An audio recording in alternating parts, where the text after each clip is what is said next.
Despite the declining success of the Batman film franchise in the 90s, Warner Brothers knew that in the right hands, the character was still a goldmine. Even though two-time Batman director Joel Schumacher was interested in making another installment, the studio wanted to start fresh. That's how Darren Aronofsky got a deal to pen a screenplay with Frank Miller to adapt Miller's comic Batman Year One. That story arc was eventually made as an animated film, but Aronofsky and Miller's screenplay never got developed. Here's why we never got to see it.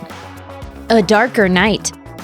The Year One comic follows Bruce Wayne's return to Gotham after 12 years of travel and training. He befriends a young Jim Gordon, and the two take down gangsters within Carmine Falcone's mob organization. Despite citing Year One as their inspiration, Aronofsky and Miller changed a lot of aspects of the comic for the screenplay, such as making young Bruce Wayne live as a bum while learning how to fight crime from books. The big takeaway, according to Miller, was that the script just strayed too far from the traditional Batman storylines and included elements that took the film in some dark directions. Considering PG-13 is as far as Warner Brothers has ever gone with Batman, this new take on Batman was just too far from family-friendly.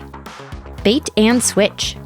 Darren Aronofsky later admitted that he was never particularly interested in making a Batman movie. He was trying to make a different movie, and he saw Year One as a way to get the studio behind his indie effort. He explained, "It was a kind of bait-and-switch strategy. I was working on Requiem for a Dream, and I got a phone call that Warner Brothers wanted to talk about Batman. At the time, I had this idea for a film called The Fountain, which I knew was going to be this big movie. My theory was if I can write this Batman film and they can perceive me as a writer for it, then maybe they let me go ahead." Even though the Batman movie never materialized, Warner Brothers did finally give him funding to make The Fountain in 2006, so at least some good came out of the whole thing.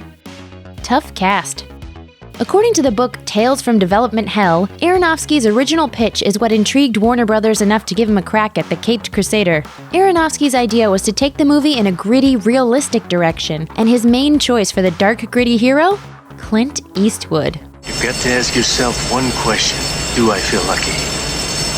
Well, do you, punk? Dirty Harry in a bad suit sounds like a great idea, but that casting decision didn't pan out. Aronofsky then settled on Year One as his source material, and according to a 2017 Yahoo interview, he wanted to cast Joaquin Phoenix as the younger Bruce Wayne. Neither of his casting choices seemed to give Warner Brothers much confidence, and Aronofsky later suggested that the entire concept might have just been too far ahead of its time. Inexperienced. With only RoboCop 2 and RoboCop 3 as screenwriting credits, at this point, Frank Miller admitted he had a lot to learn about the movie business. He explained, "The whole process was one of discovery for me. I had to figure out what they wanted. Normally, somebody like me, if you say you want to make a movie, I'll come up with something that will be 12 hours long and cost $1 billion to make." Premature prequel.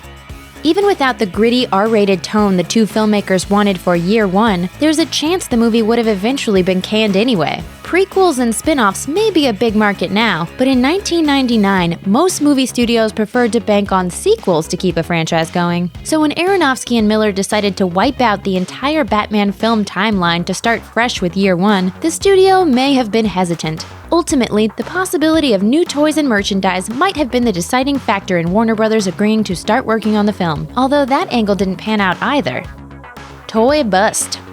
After giving Warner Brothers his and Aronofsky's script, Miller quickly realized that Batman Year One probably wasn't going to pan out. Describing how the studio reacted, he said, "I think I heard a shriek of horror at first. They were shocked at how bold it was." In other words, it wasn't going to be a movie that sold a lot of toys. Miller spelled it out clearly when he recalled being told that the project wasn't moving forward. The executive wanted to do a Batman he could take his kids to, and this wasn't that. It didn't have the toys in it. Who defends this city? Batman and Robin. And that's ultimately what sunk Year One. Warner Brothers didn't feel like it was the right fit for a Burger King tie-in. That's too bad, because it definitely sounds like the best Batman film we never saw.